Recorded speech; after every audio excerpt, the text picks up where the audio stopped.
జరగనున్న మన రాష్ట్ర ప్రత్యేక పండుగ అయినటువంటి బోనాల వేడుకలను ఘనంగా నిర్వహించనున్నట్లు మాజీ ఎంపీ కాంగ్రెస్ సీనియర్ నాయకుడు హనుమంతరావు అన్నారు. ఆదివారం తన జన్మదినం పురస్కరించుకొని హైదరాబాద్ అంబర్పేట్ మహంకాళి దేవాలయంలో అమ్మవారిని దర్శించుకొని స్వామివారి ఆశీస్సులు అందుకున్న అనంతరం వేద పండితుల ఆశీర్వచనం అందుకున్నారు. కాంగ్రెస్ పార్టీకి గతంలో నుంచి నేటి వరకు ఎంతో మందికి చేయూతనిచ్చినా కూడా నేడు తనను గుర్తించడం లేదని మాజీ పార్లమెంట్ సభ్యులు వి హనుమంతరావు ఆవేదన వ్యక్తం చేశారు. హైదరాబాద్ అంబర్పేట తన నివాసం వద్ద హనుమంతరావు తన జన్మదిన వేడుకలను విద్యార్థులు, పార్టీ కార్యకర్తల మధ్యన ఘనంగా జరుపుకున్నారు. ఈ సందర్భంగా హనుమంతరావు మాట్లాడుతూ కాంగ్రెస్ పార్టీలో అంతర్గతంగా ఎన్నో విభేదాలు ఉన్నా కూడా బడుగు బలహీన వర్గాలకు న్యాయం చేయాలని ఆకాంక్షించారు. ఇందిరాగాంధీ కోరిన విధంగా పేద ప్రజలకు ఇళ్లను కేటాయించాలని, రాజీవ్ గాంధీ ఆశయాలు నెరవేర్చాలన్నారు. బడుగు బలహీన వర్గాల సమన్యాయం జరగాలంటే రాహుల్ గాంధీ ప్రధానమంత్రి కావాలని ఆశించారు. సోనియా గాంధీ ఇచ్చిన 6 గ్యారంటీలలో నేడు సీఎం రేవంత్ రెడ్డి అమలు పరుస్తున్నారని తెలిపారు. కాంగ్రెస్ అంటేనే విహెచ్ అని, విహెచ్ అంటేనే కాంగ్రెస్ అని, తన జీవితం పార్టీకే అంకితమని, కాంగ్రెస్ పూర్వ వైభవాన్ని సంతరించుకోవాలని తన ఆశ అని విహెచ్ తెలిపారు.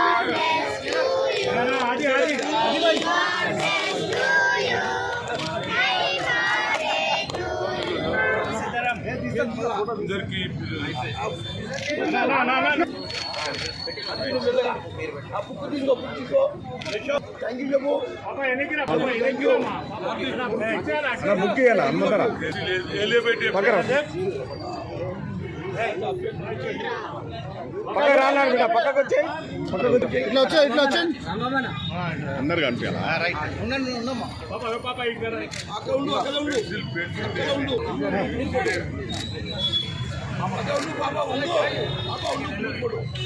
ఓకే బేట వచ్చేయండి కదా.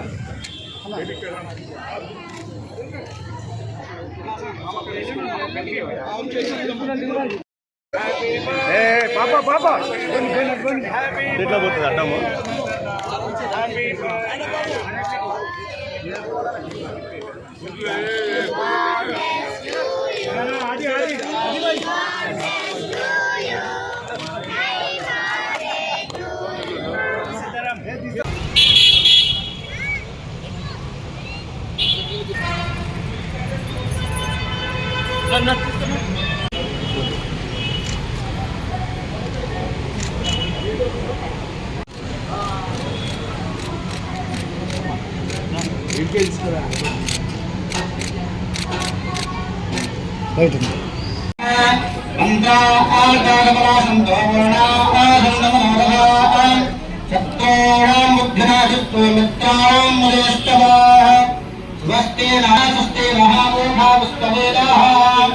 स्वस्ते ऐनस्ताक्षः अष्टनेमिः स्वस्ते न बृहस्पतिर्दधातुः ॐ युवासुरासः परिवेदागस्तौ श्रेयान्भो शिवायमानाः अन्धेरासा पुण्यन्ते भवत्सायुष्येवेन्द्रः प्रदेशञ्च हिरण्येव सुखे भवास्तु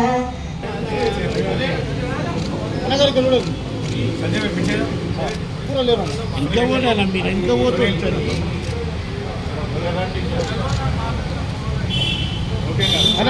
జర ఒక్క నిమిషం.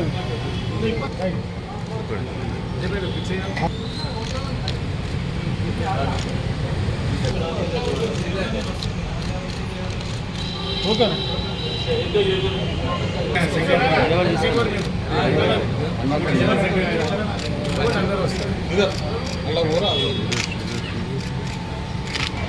అన్నయ్య కదా సార్ ఒకసారి అట్లే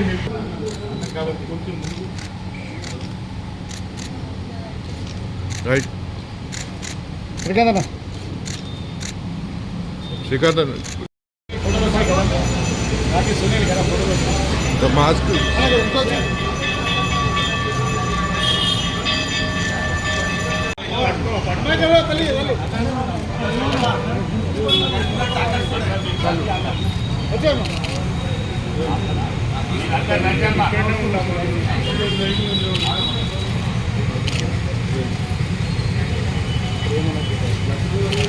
ఓకే అమ్మా వచ్చేయండి.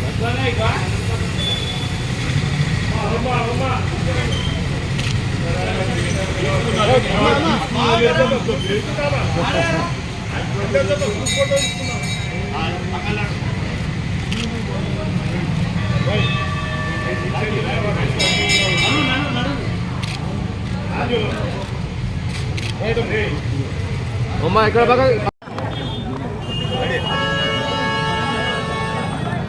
నా పుట్టినరోజు సందర్భంలో ముఖ్యంగా చిన్న పిల్లలు చదువుకున్నటువంటి వాళ్ళు కానీ నా శ్రేయోభిలాషులైనటువంటి కాంగ్రెస్ కార్యకర్తలు అందరికీ పేరు పేరున అందరికీ నా హృదయపూర్వక ధన్యవాదాలు. నా జీవితంలో యువజన కాంగ్రెస్ అధ్యక్షుడిగా ఎన్ఎస్సీలో పనిచేస్తూ పిసిసి అధ్యక్షుడిగా ఎంతోమందికి నేను సాయం చేశాను. ఇందిరాగాంధీ ఆలోచన, ఇందిరాగాంధీ అడుగుజాడల్లో నడవాలని ఆ రోజులలో రాజీవ్ గాంధీతో అంతకుముందు సంజయ్ గాంధీతో సందర్భాలు ఉండే 5 అంశాల కార్యక్రమం చేయడం, ఆ తర్వాత ఒక పేద కుటుంబం నుంచి వచ్చినటువంటి వ్యక్తికి యూత్ కాంగ్రెస్ అధ్యక్షుడుగా, పిసిసి అధ్యక్షుడుగా, ఆఖరుకు ముఖ్యమంత్రి చేయాలని మాజీ ప్రధానమంత్రి రాజీవ్ గాంధీ ఆలోచన చేశాడు. కానీ సమయం కుదరలే. ఆనాడు ఉన్నటువంటి పరిస్థితులలో ముఖ్యమంత్రి కాలేకపోయా. ఆ తర్వాత మళ్ళొకసారి అవకాశం వచ్చింది. విశాఖపట్నంలో ఆయన లాస్ట్ విజిట్ శ్రీ పెరంబూరు పోతప్పుడు హనుమంతరావు ఈ పార్లమెంట్ ఎలక్షన్ కాగానే నేను ముఖ్యమంత్రి చేస్తా అన్నాడు. కానీ అదే రోజు సాయంత్రం శ్రీ పెరంబూరులో చనిపోవడం. అయినా నా ఆలోచన ఒకటే, ఆయన ఖమ్మం జిల్లాలో 2 సార్లు, ఓసారి ఫ్లడ్ ఎఫెక్టెడ్ ఏరియా, ఒకసారి ట్రైబల్ ఏరియాలో తిరిగాడు. నా జీవితంలో ఒక ఆశ ఉండే రాజీవ్ గాంధీ ఆలోచనను ఇంప్లిమెంట్ చేయాలని గత 8 ఏళ్ల నుంచి అక్కడనే పనిచేస్తున్నా. రాజీవ్ గాంధీ విగ్రహం పెట్టా. రైతులకు సంఖ్యలు వేస్తే వాళ్లకు ₹1,00,000 ఇవ్వడం జరిగింది. హాజీపూర్లో నిరుపేదలైనటువంటి చిన్న అమ్మాయిలను రేప్ చేసి మర్డర్ చేస్తే అక్కడ కూడా పోయాను. అదేవిధంగా కీసర దాయరాలో ఇందిరాగాంధీ ఇచ్చిన భూములు మళ్ళా దొరల పాలు అవుతుందని రాజీవ్ గాంధీ ఖమ్మంలో చెప్పడం జరిగింది. ఏదైనా నాకు టికెట్ వచ్చినా రాకపోయినా ప్రజల పక్షాన ఉంటా. కానీ ఈనాడు మన సర్కారు వచ్చింది, రేవంత్ రెడ్డి గారు ముఖ్యమంత్రి అయ్యారు. ఆయన కూడా నేను ఫుల్ కోఆపరేషన్ చేశా. అదేవిధంగా బట్టికి కూడా ఫుల్ కోఆపరేషన్ చేశా. బట్టికి నేను చాలా సాయం చేశా. అయినా వేరియస్ పరిస్థితుల్లో నాకు గతంలో రాజశేఖర్ రెడ్డి పిసిసి ప్రెసిడెంట్, ఆయన మీద 30 మంది ఎంపీలు వ్యతిరేకం చేసిన ఆయన చేశారు. ఆ తర్వాత ఎన్ జనార్దన్ రెడ్డిని కూడా పిసిసి ప్రెసిడెంట్ చేశారు. ఎం సత్యనారాయణరావు చేసిన. నా జీవితంలో అందరికీ సాయం చేయడమే